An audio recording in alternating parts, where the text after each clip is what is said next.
You ask Tiger to solve. This deals with linear equations with one unknown. The final result is u equals -3. Let's solve it step by step. Simplify the expression. Expand the parentheses. Group like terms. Multiply the coefficients.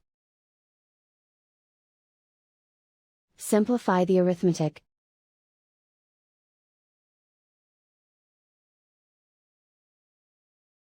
Group all constants on the right side of the equation. Subtract 8 from both sides. Simplify the arithmetic.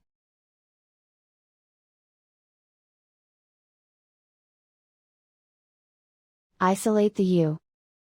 Divide both sides by 7. Simplify the fraction. Find the greatest common factor of the numerator and denominator. Factor out and cancel the greatest common factor. And so the final result is u equals -3.